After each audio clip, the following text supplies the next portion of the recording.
चुनाव आयोग ने शुक्रवार को 10 राज्यों की 24 राज्यसभा सीटों पर चुनाव की तारीखों का ऐलान कर दिया है।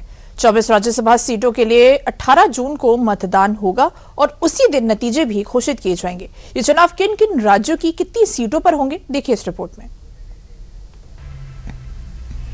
चुनाव आयोग ने शुक्रवार को 10 राज्यों की 24 राज्यसभा सीटों पर चुनाव की तारीखों का ऐलान कर दिया है। इन सीटों पर मौजूदा सदस्यों का कार्यकाल 21 जून से 19 जुलाई के बीच अलग अलग तारीखों पर समाप्त हो रहा है। रिटायर होने वाले प्रमुख नेताओं में कांग्रेस अध्यक्ष मल्लिकार्जुन खड़गे, वरिष्ठ नेता दिग्विजय सिंह और पूर्व प्रधानमंत्री HD देवेगौड़ा समेत 24 सांसद शामिल हैं।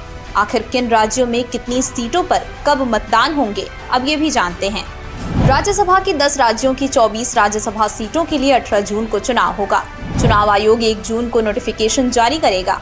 इसके बाद 9 जून को नामांकन की जांच की जाएगी। 11 जून को नामांकन वापस लिया जाएगा। राज्यसभा चुनाव के लिए मतदान सुबह 9 से शाम 4 बजे तक होगा। 18 जून को ही नतीजे घोषित किए जाएंगे। चुनाव आयोग के मुताबिक चुनाव प्रक्रिया की निगरानी के लिए पर्यवेक्षकों की नियुक्ति भी की जाएगी, ताकि मतदान निष्पक्ष और पारदर्शी तरीके से संपन्न कराया जा सके। किस राज्य में कितनी सीटों पर चुनाव होंगे, आइए जानते हैं।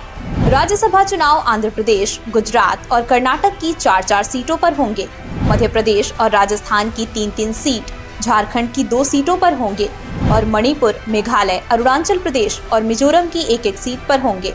इसके अलावा चुनाव आयोग ने राज्यसभा की 2 सीटों पर उपचुनाव की भी घोषणा की है। दोनों सीटें नेताओं के पद से इस्तीफा देने के बाद खाली हुई है। महाराष्ट्र में एनसीपी की राष्ट्रीय अध्यक्ष सुनेत्रा पवार के इस्तीफे के बाद राज्यसभा की 1 सीट पर उपचुनाव कराया जाएगा। सुनेत्रा पवार का कार्यकाल 4 जुलाई 2028 तक था, लेकिन विधायक बनने के बाद उन्होंने 6 मई को पद से इस्तीफा दिया था।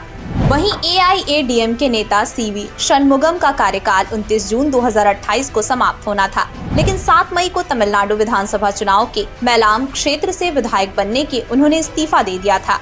चुनाव आयोग के मुताबिक 18 जून को वोटिंग होगी और उसी दिन नतीजे घोषित किए जाएंगे। इससे पहले हरियाणा, बिहार और ओडिशा की 11 राज्यसभा सीटों पर 16 मार्च को चुनाव हुए थे, जिसमें से 9 सीटों पर NDA कैंडिडेट्स ने जीत दर्ज की थी, जबकि कांग्रेस और बीजू जनता दल ने 1-1 सीट पर जीत हासिल की थी।